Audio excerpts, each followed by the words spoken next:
Inline editing within table rows is a great way to enable data modifications while conserving space in the UI. Let's take a look at how we can do that in our Blazor applications. Here we have a Blazor web app project, which is running on interactive server mode. And before we proceed to the actual creation of our inline editor component, let's look at first at the initial or prerequisites that we need for this application or demonstration. So first up, for this data source or sort of a backend data source for our demonstration, I have here created a very basic service, a data service that would provide data for us and also functions and methods that would allow us to support the CRUD function of our inline editor. So here, if you look at this, I have added here a folder with several classes in it. So let's look at first our products data service. So this would be basically like our you can call this an equivalent to a repository if you are familiar with that kind of implementation, but this one would be a very basic one. So it's based off of this interface, so I decided to have or implement it as an interface based. So the actual implementations for all of the CRUD supporting functions are implemented in this products data service class. So we have here the get all method which would get all the products. So for the simplicity of this demonstration, I've opted to just pull the uh, 10 only 10 records for the products, and for the rest of the methods we have here get a product, uh, get a single detail of a product, and then we also have this create method that would create a product, update method that would update the product, and lastly we have this delete method that would delete the product. Okay, so yeah, before we proceed, I would also like to remind that for this one we are using SQLite with EF core or entity framework core, and with that we need to have an additional setup. So I've also added this application DB context, which is your basically your configuration for your entity framework core. And so in addition to that, I've also used the Northwind DB, the SQLite database for the Northwind from the base of Northwind. So you can grab that database from here. So I've been uh, constantly using this one from my throughout my demos, and so it's based off of this Northwind SQLite 3 repository from JP White 3. So you can just head onto this, you can clone this one, or you can just straight up download the uh, northwind.tb file. So you can find it here in the dist folder, and then there's this northwind.tb. So you can just download this one and add it to your or to this services folder. All right. So aside from that, we have also the categories data service. So this would pull the list of categories, and it only has one method to get all of the categories.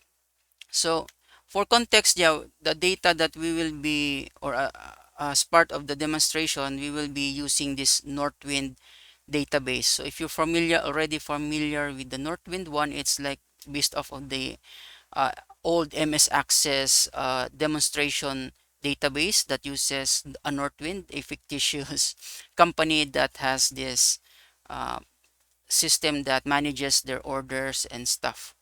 Okay, and aside from that, we've also added this models uh, file, which has the two models, or this will become the entities. If we're talking about entity framework, this would become our entities. We have only two since we'll be only using product and category. All right, so basically mapping out the fields from the products table and then the categories table. Okay, And let's revisit again. The application DB context here is it's in basic form. And so yeah, this one, yeah, you just ignore this one since yeah, we don't need to be doing this. One thing to take note also is that you also need to install the dependencies since we're using EF Core with SQLite. So there's only one that you need to install, and that would be Microsoft Entity Framework Core.SQLite. So if you haven't done that, then what you can do is right click on the package and then manage NuGet packages, and then just search for EF Core SQLite, and then you should be looking at this one.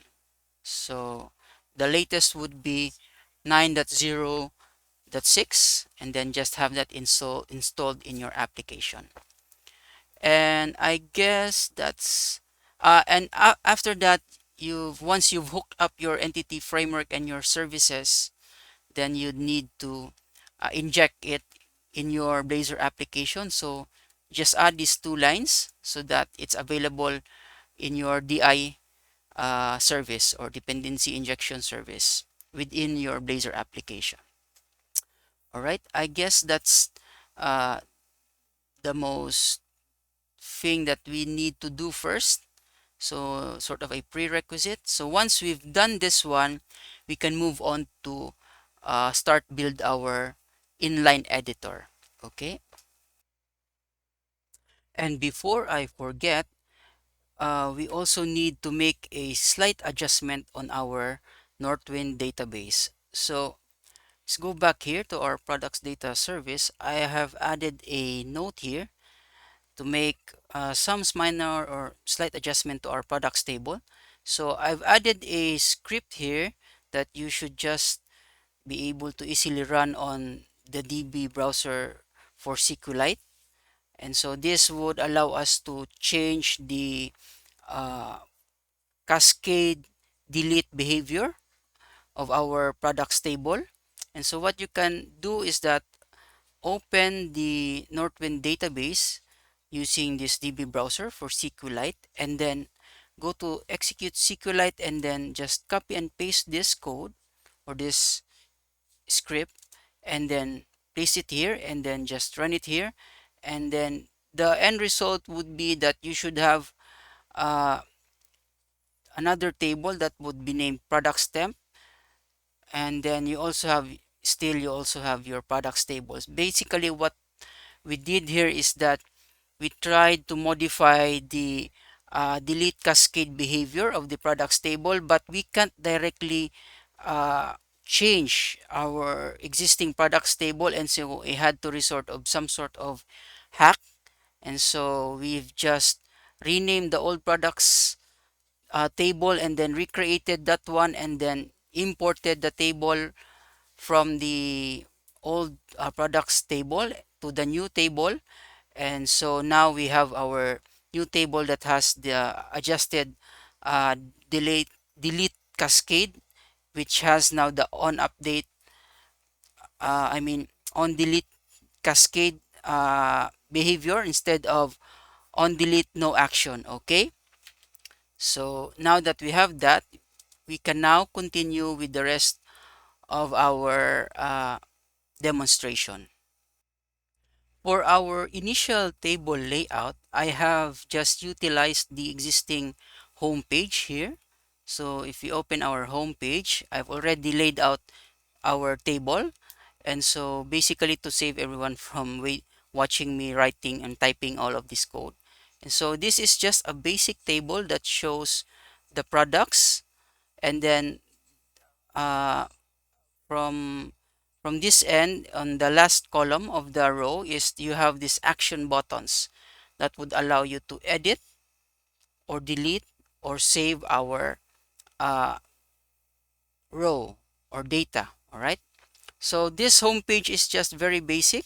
So for the data that would be coming through from our products data service, we just call this get all method to get all the products and assign it to our products field here. And this one is being executed on the on initialized life cycle. Okay, and so to make use of the products data service, you need you just need to inject it here via this at inject, and then since I'm using the interface, then via this iProducts data service interface. Okay, so if we quickly run this one, we should be able to see that the result is that we have a list of products here. So this would be the first 10 products, and then yeah, on the right side or on this last column, you can see that we have our action buttons here. We have the edit, delete, save, and cancel. Now we will add the functionalities for this one once we actually create the inline component or editor component. Okay, so let's just close this one up, and let's move on to creating our inline component. Since I've already created the code and for us to save some time here, so let's just load up the commit wherein I've already actually created the inline editor component. So let's just check this one out. Yes. And now we need to focus our attention here on our edit controls. Okay, so here I have added a folder with a new Razor component here, which is named Inline Product Editor. So just in case, as a quick reminder, you can add controls or Razor components by right-clicking on your folder and then add Razor component. All right, and then just basically type in the name of your component and then click add. So let's inspect this and take a look at the code that I've done here. Okay, so basically it's wrapped in a tr or table row element. Okay, so let's revisit or let's head back to our home page. So what happened now to our home page is that the layout for the table changed a bit. Okay, instead of the table row for each data or each product, now it only has this line. So I've still loop through the products, but now you only have one component here, which is named Inline Product Editor. So now this is the component that we just added under the edit controls, which is this one, and it would be this one. All right. And so before we move on, let's just discuss a bit the home page. So now our Inline Product Editor component has several parameters on it. Okay, the first one would be the product. So we will be passing in the product to this component, and then we will also need to pass the categories. Okay, so the categories will be used for our product. When we edit a product, we will be allowed to choose what type of category. Okay, so this would be a list of categories that will be displayed on the UI.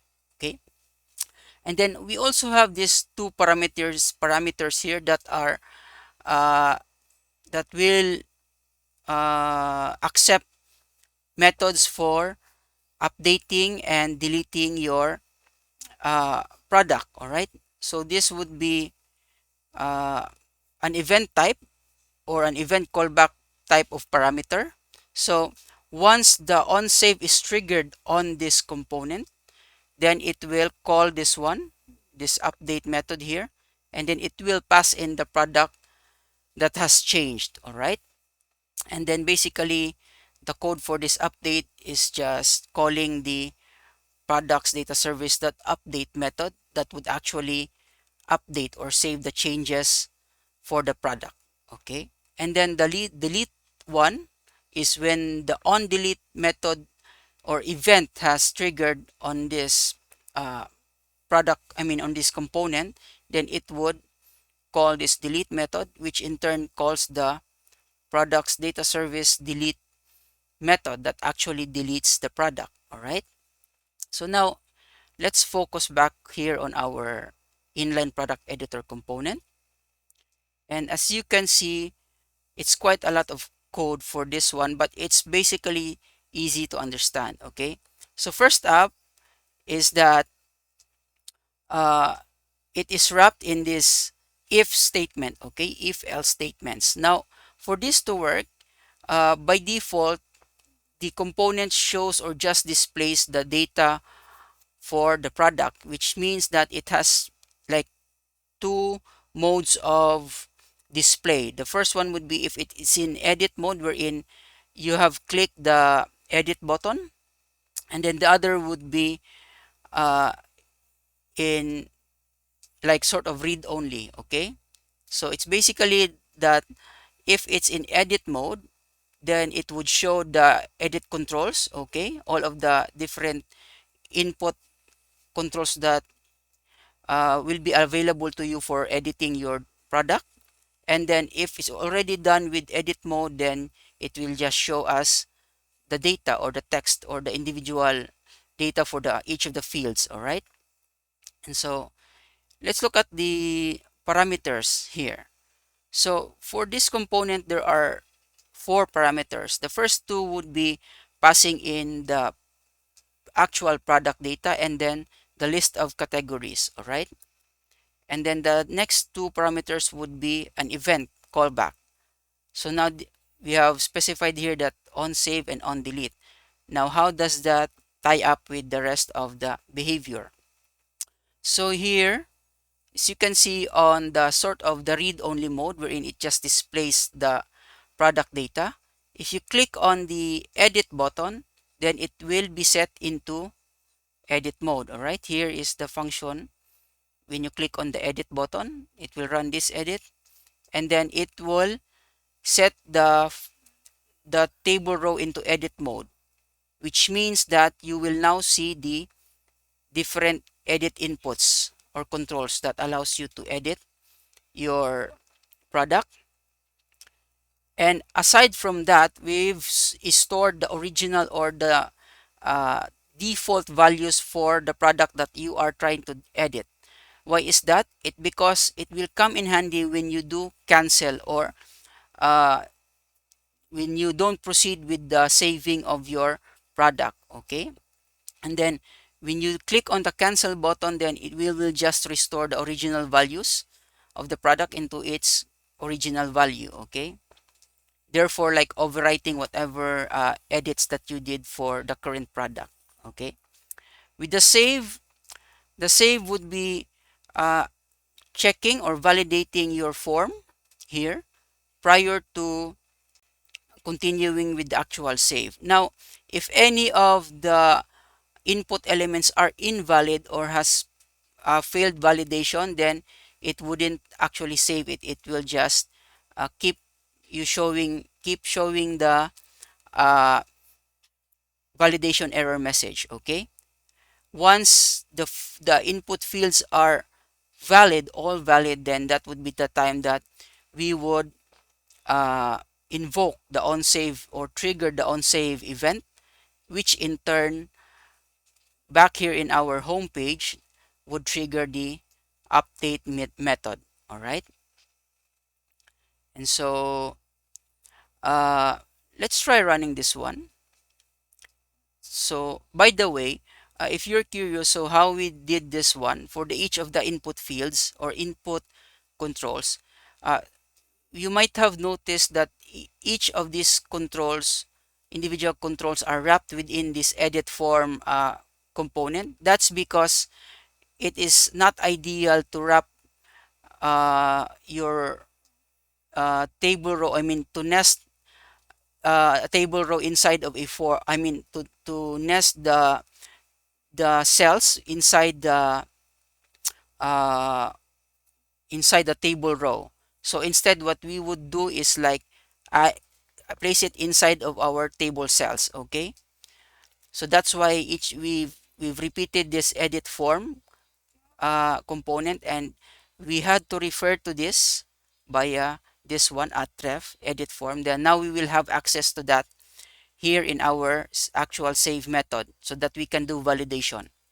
Okay, and so again, setting up the model for each of these input fields for each of the different fields. So again, this would map up to that same model, and we also included the form name and then the on valid submit, which would be called once the form is valid. All right. And so another thing to note is that for the validation messages to function correctly, you also need to add this data annotations validator component so that your validation messages would be displayed. Also need to add this validation message and then mapping it to the specific field that you are trying to add validation to. All right. And now here we have used like several uh, control types. So for basic text input, you have input text control, and then you have input select. For the input select, it's a bit of you need to have a little bit of more work for this to set this up one. I mean to set this one up, since we're showing our categories, then we need to for loop or for each loop to each of the components, I mean of the categories, and then adding it as a option here. All right. And again, the validation message for each of these components. So here we have also the input number, which would only accept numbers. And then we have here the checkbox, since the discontinued field is a Boolean type. So it's appropriate that we use the input checkbox. Okay. And lastly, we have this save button and then the cancel button. The save would be functioning actually functioning to save the data, I mean trigger the save on save event behind the scenes. Okay. And so how would this look like on your page? So let's quickly run this one, and we should see that again now we have our control here. Now each of these rows would have that individual each of its own inline editor component. All right. Now if we click edit, as you can see, it enables us to edit each of the fields here. Okay, now you can just do edit that one, select whatever uh, category here, right? And then unit price, you can set number like that. You can even do the discontinued with the input checkbox and then just click save. Okay, so I've hit a breakpoint. Let's just continue. And now you should be able to see that your uh, edits have already been committed or saved to the database. If you refresh, then as you can see that I have refreshed this multiple times, as you can see that the changes that we did is actually being saved on our database. All right. Now, to see the validation, you can just try editing that one and click like, let's clear this one out. And yeah, if you move through the fields or the controls, you can see that the validation message are being shown. Like for this one, since it is a required, by the way, before we uh, continue, let's take a quick look on how we've hooked up the validation for this one. So with this one, we have used the data annotations, and then we set the validation via these attributes. So you can add validation depending on what attribute you would use. So we basically have here the required, which means that these fields cannot be empty. And then the other one would be this range, wherein it limits the input of the number value into some specific range. All right.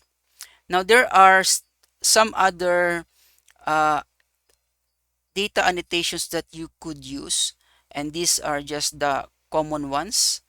But yeah, you can take a look at the data annotations documentation to see there are several of them that you can use in your applications. One thing to note also that I've mixed in the data annotations here with the actual within our entity class, which is this product. This I mean, you should be careful about this one, since we are already mixing up some sort of front end logic with our back end. Okay, so since entities, uh, again, you could still use the data annotations as part of your back end, but it would be ideal to separate this out into a sort of view model and then just add the validation, or I mean the data annotations there. And then this entity class would be separate one from that view model. So you don't want to mix them into just one single class for each of your uh, data logic and then your front end logic. Okay. I just did this for the sake of the simplicity of this demonstration. Okay. Going back, and so, yep, triggering the validations, then you see that there are validation messages here. Now, if you click cancel, it would just revert back to its original values. Okay. So if you click cancel here, then as you can see, we've reverted back to its original values. Okay. What about the delete? Now, if we click on delete, it would ask you to confirm if you want to delete the product. If you click cancel, then it won't delete it. If you click OK, then it will actually delete the product. Okay, so if you click OK, then yeah.